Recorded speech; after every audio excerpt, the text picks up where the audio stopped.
Good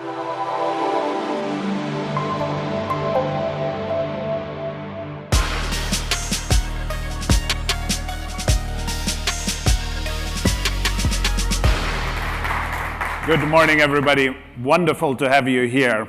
All of you big fans of hacker-powered security, people who do it, people who are having others do it. Some of you are just coming here curiously looking at it, wondering what it is. And this day will be all about hacker-powered security and what we can do together. We are witnessing an enormous shift in the security industry. And actually, we're not just witnessing, you are doing it. You are making this shift happen. There is an old school of security that believes in technology and products and more walls and more locks and thinks that technology is the solution to our cybersecurity worries. But there's a new world where we realize that the solution is much easier and closer and more imminent and obvious and powerful. And it is humans. Cybersecurity is probably the biggest, or one of the biggest problems our society faces today, because we rushed into this without really thinking. We built the internet just for fun. And I was there, so I know. We did it just for fun. It was so much fun, and there was nothing of value on the internet. It was a few directories and a little bit of data and a little bit of Wikipedia and maybe a search engine. Nothing of true significance or importance. But today, suddenly, when we figured out that we can connect everything, we forget that when you connect all the opportunities, you also connect all the threats. And then suddenly we sit there with asymmetric threats, and a single vulnerability can lead to a data breach that costs the company, their CEO, their CISO, their CIO, gazillions in market cap and over 100 million in damages paid, and that's just the start. From one security vulnerability that could have been fixed, and that actually was found. So you get this enormous asymmetry in the threats, which scares us so much that we think the situation is completely hopeless.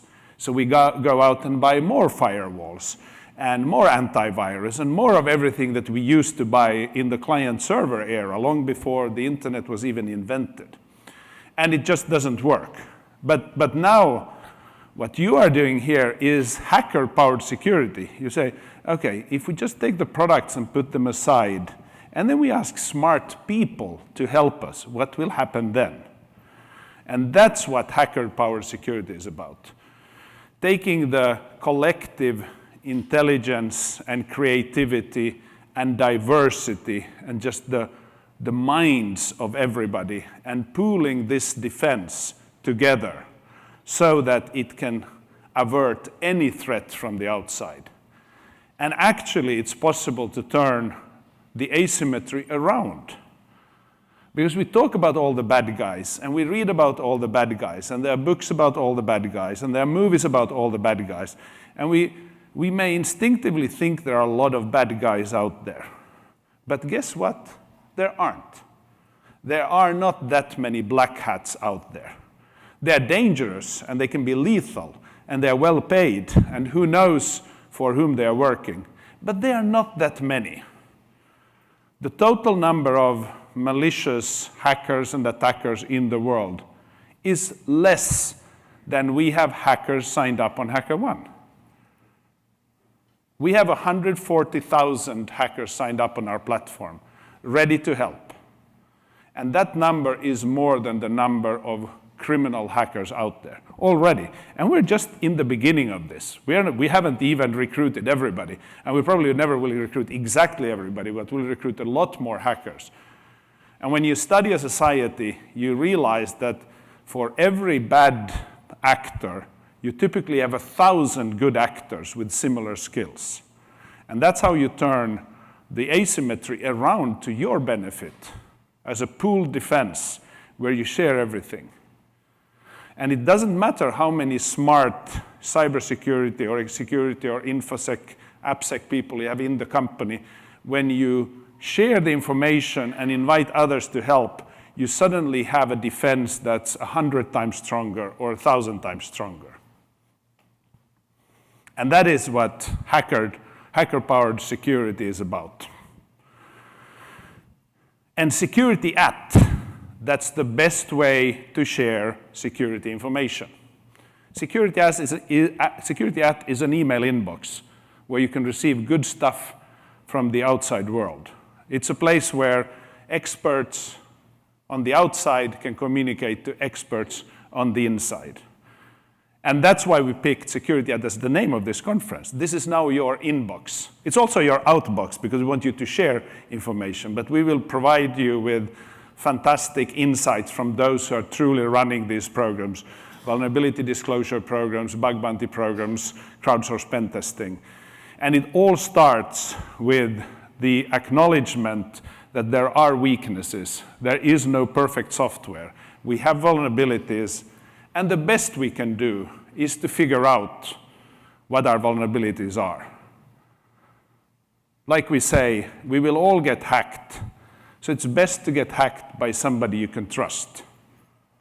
Or more brutally, if we get punched in the face, we should get punched in the face by a friend, shouldn't we? Well, maybe not the best analogy, but think about it. When you have a weakness that you must deal with, if you can acknowledge it and start acting on it, you will immediately be more secure. And nobody can be 100% secure, ever. There just isn't anything like that. But everybody can be more secure today than they were yesterday. And if we can move fast, we can actually outrun and outpower all the adversaries who are trying to break in to do whatever they are trying to do. But a breach, when it happens, gets very expensive. On average, a data breach in the US, $7 million US, but the most expensive have cost hundreds of millions. And they can be averted by removing the vulnerabilities in our software. That's not the whole story. You have to do other things as well. You have to train your staff against phishing attempt and so on, social engineering. But it's a very strong piece of the defense. And we have, like I said, over 100,000 hackers ready to help you today. And some of them are here. Franz Rosen is here, Peter Jaworski is here, Sean Mealy is here. They will talk to you about how they do it. And they are ready to help. And as a matter of fact, they have already helped. Customers of HackerOne have fixed over 55,000 valid vulnerabilities to date. Vulnerabilities found by external hackers who, out of their kindness and ambition and interest, reported them to the companies. 55,000. There are many more out there, so again, our work is not done. We're just in the beginning, but we're already showing that we can do this at scale. 55,000 is a lot of vulnerabilities fixed, and the learning we get from that database of vulnerabilities helps us prevent further breaches and helps us educate our customers on how to develop software in the first place that is less insecure. So that's what we do, and it's called hacker-powered security.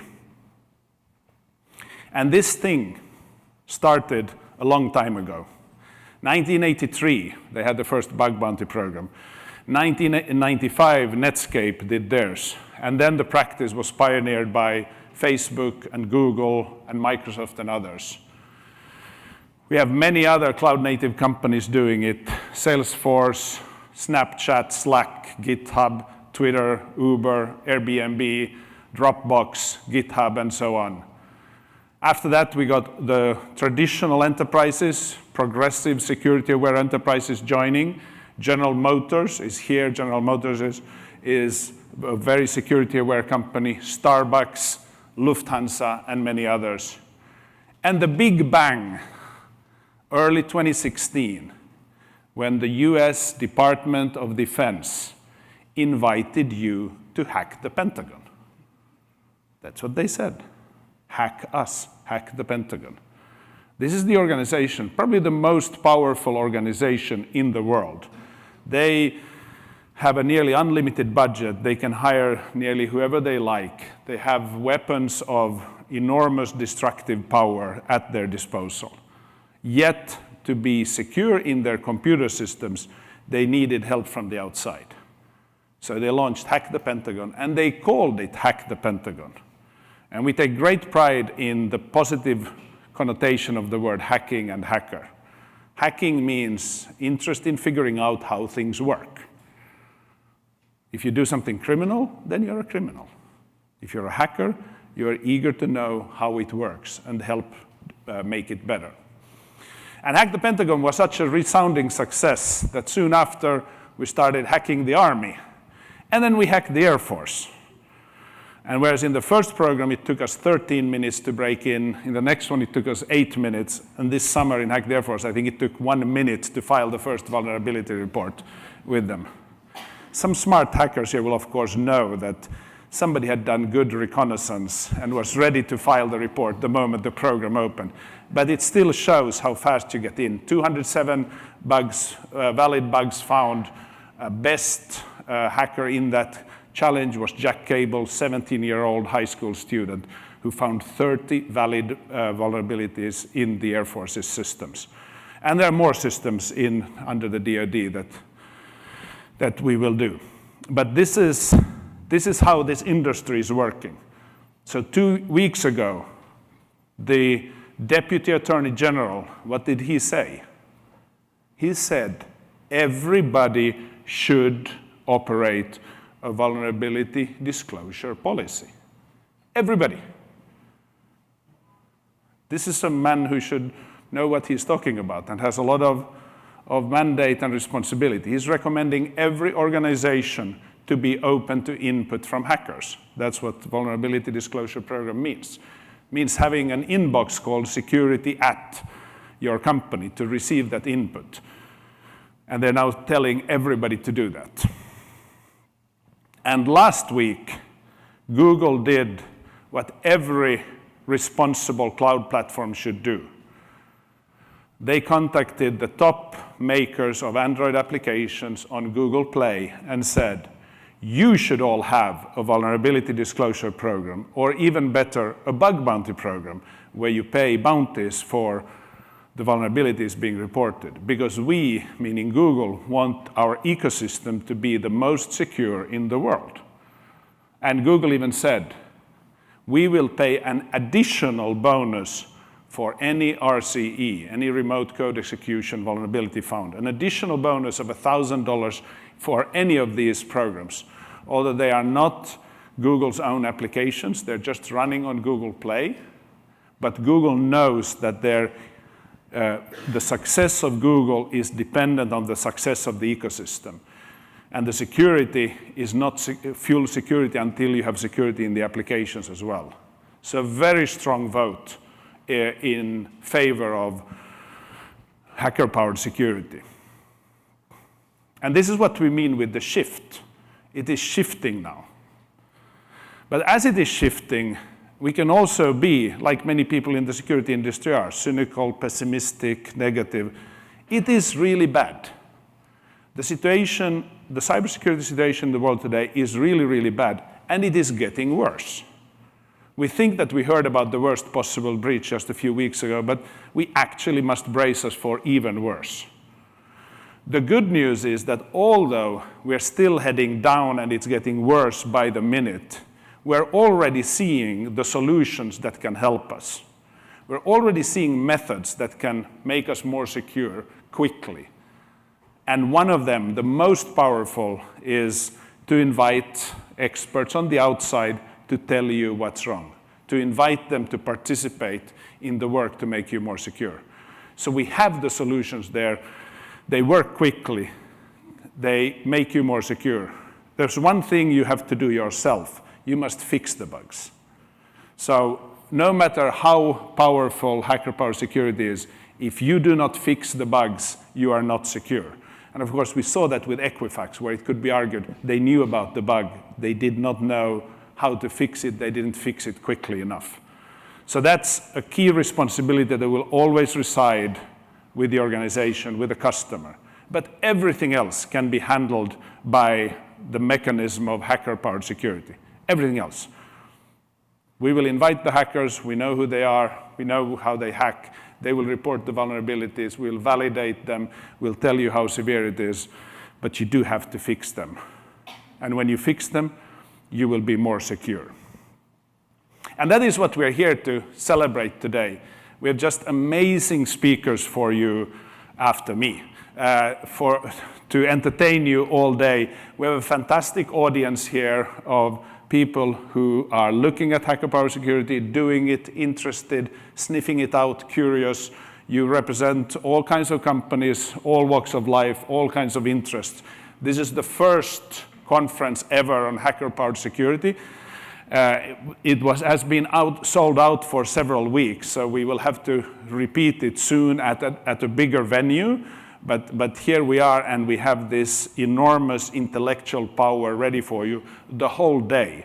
So you need to sit still for many, many hours. I hope you won't fall asleep. I hope you don't feel an urge to check your emails, but just engage with each other and with the speakers here. And then we'll reward you with drinks and snacks at the end of the day. And there's a lunch in between, so we'll keep you nutritioned. But I'm very happy to have you here. We're very proud to do all of this. As a company, we've already paid $21 million out to hackers. And this has made companies more secure.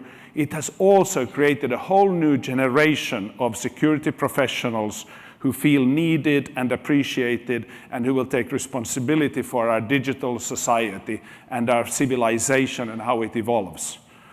And these young people and older people are our best bet and our rescue for the future.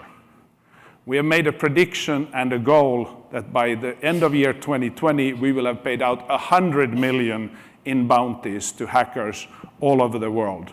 And with $100 million, firstly, we will avert so many breaches that we can't even start to calculate the ROI, but it is orders of magnitude. And with $100 million, we can distribute the opportunity all over the world and give smart, decent, ethical, good people an important and meaningful role in life, whereas many of them live in cities today where there's little else to do. If we don't give them something important to do, they might do something very unwanted and something that would be bad for us.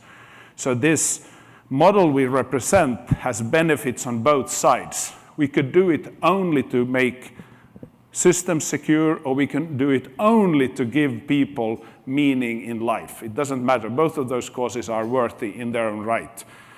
And we've figured out a way to do it in one model, and we call it hacker power security.